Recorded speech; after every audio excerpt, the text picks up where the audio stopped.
Hi, my name is Matthew Carnegie, and as always I say, keep the faith.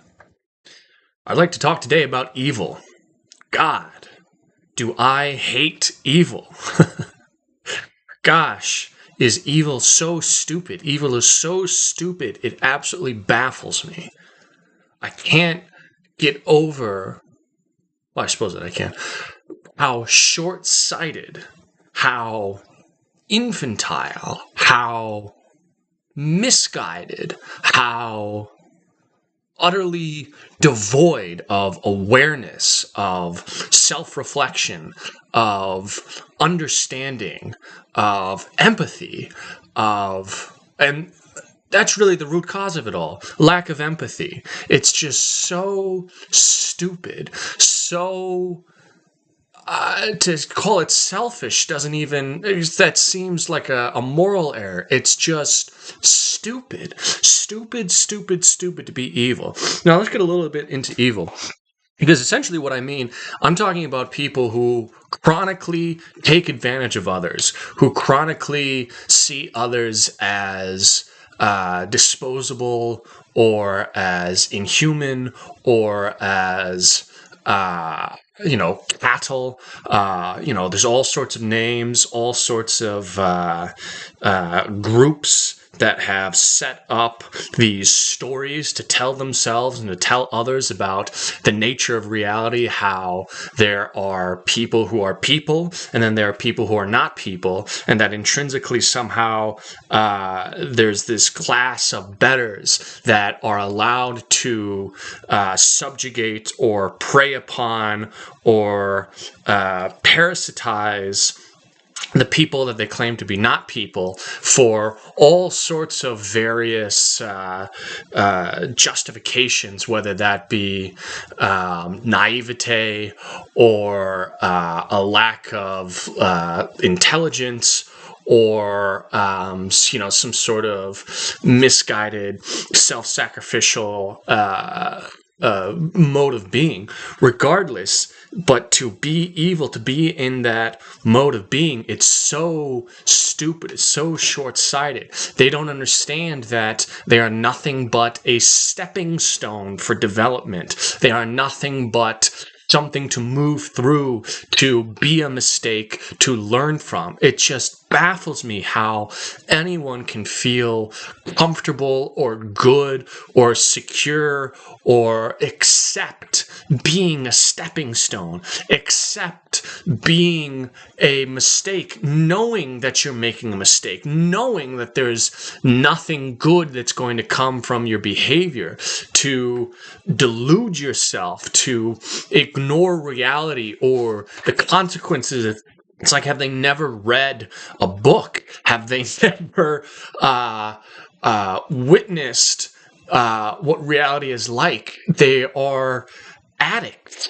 They perpetuate a delusion of reality that keeps themselves in a state so that they can keep on living the life that they're living, which is an addictive life, addicted to taking advantage of others, addicted to feeling better than others, addicted to money and comfort and pleasure and lack of responsibility, lack of consequence, lack of self-reflection. They are addicted to this. They chronically crave to be able to have this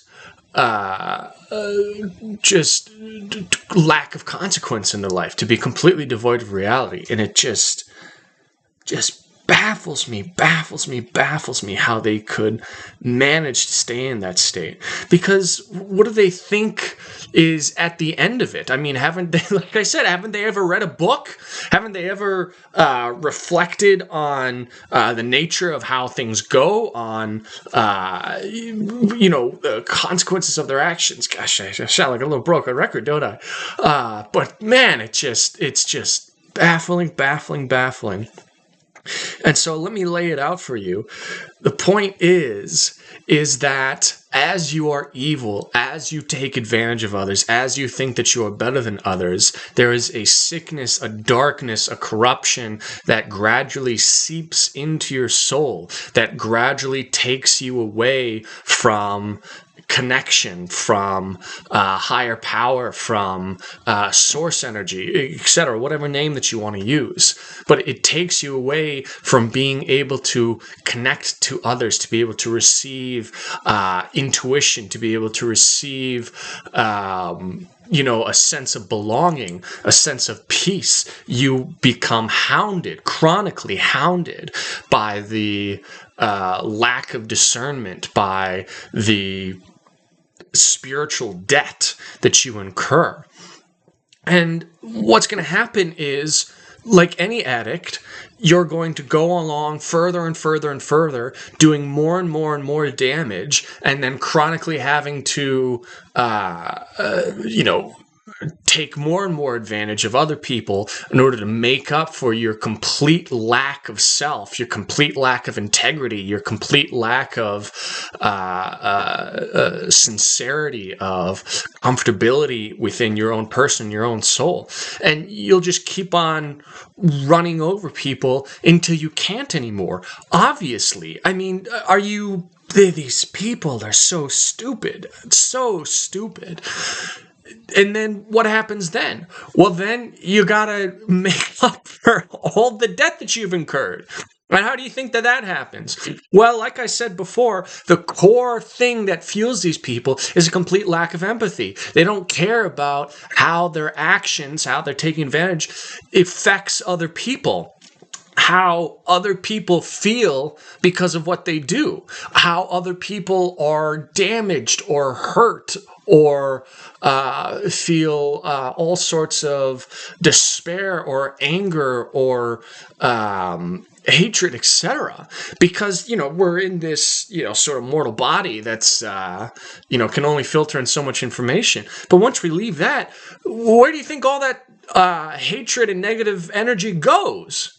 What do you think, it just disappears? What do you think, you just never have to confront it? What do you think, it just, gets absorbed? Like you don't have to, just, what are you thinking? What are you thinking? And so that's really what's going to be the consequence of their actions. Ultimately, they're going to have to face everything that they've done to other people. They're going to have to confront that. They're going to have to feel the same feelings that all these other people felt. And probably even worse, because those other people can be comforted by people who are close to them. Or at the very least, they can be comforted by a higher power, by source, by God. Again, by whatever name that you want to use. But by that loving, benevolent energy that exists in this world and can touch people as long as they open themselves up to receive that. They forfeit that by their actions. They don't, the loving energy doesn't want anything to do with them. What am I going to sink down into your disgusting evil muck? Like you didn't have the chance over and over and over again to not do something terrible to someone else, and you chose it over and over and over again just because you thought there would be no consequence. You thought there wouldn't be any sort of comeuppance for it. I mean, it's just... And so it's just pure addiction. It's just pure addiction. I wish it was something more. For a long time, I thought it was something more. I thought it was something, mystical or magical or otherworldly or, whatever other word that you want to use. But it's just addiction. It's just addiction. I got a lot of experience with addiction. I've been addicted to alcohol and to marijuana and to sex and pornography. I understand addiction very well. I understand the runaway train of addiction. I understand that you develop this hole in yourself because of the thoughts and the feelings, the actions and behaviors that you're taking that are taking you away from yourself. They're taking you away from alignment, that are taking you away from, again, the source energy. And so you're chronically seeking outside of yourself for something to bring you some sort of relief, some sort of comfort, some sort of way to just keep on living. But it's a runaway train because the more that you, betray yourself and betray others, the higher the debt that you incur. And the substances or whatever behavior or action that you're trying to use into, that gradually helps you and gives you less and less relief. And up to the point where, they talk about hitting bottom, where you can't get any more relief. And so, you got two choices, which is to, face what's going on or, I don't know, die, kill yourself. But of course, these people can't fucking kill themselves because they actually believe in an afterlife. They actually believe in the consequences of their actions. That's why they keep on trying to figure out how they're going to stay alive. They understand that as soon as they're free from whatever confines of this world is, there's an incredible punishment, incredible, reversal of karma that's coming up for them, where they're going to feel the full consequence of everything that they've done. And so you just wish and you hope that these people could wisen up, that they could receive the loving, pure energy that is there for them, that they could put themselves back in touch with reality, put themselves back in alignment, and not have to continue to chronically prey upon other people. And they just can't. They've dug too much of a hole for themselves, or, they enjoy it too much, or, the stories that they've told themselves are too ingrained to be able to see a different type of reality or notice a different story. And so they just have to do what they're going to do. And so many people pay the price in the meantime. So many people get victimized in the meantime. So many people get hurt in the meantime. And it's for these stupid, short-sighted people to learn how stupid and short-sighted they are. And it's just sickening, upsetting, absurd. What are you going to do? Well, as always, I say, keep the faith. That's what I'm doing. And the world opens up and it expands, and you can let these stupid people be stupid, and they don't have as much power as you think that they have, and they can't hurt you as much as they believe that they can. There's so much choice in the amount of evil that comes into you. There's so much consent in what evil can do to you. And I do not consent. I do not consent to how stupid evil is. I don't consent to the consequences of evil. I don't consent to their stupid plans or their maniacal whatever in order to bring about their chronic need for relief from the consequences of their actions. I'm not interested in that anymore. I used to be, certainly. But now, and that's okay, because that's how consent works. You can revoke it. You can revoke it when you no longer want what you're getting, and that's okay. And so that's what I'm doing, and that's what I encourage everyone else to do. And in the meantime, keep the faith. Thanks.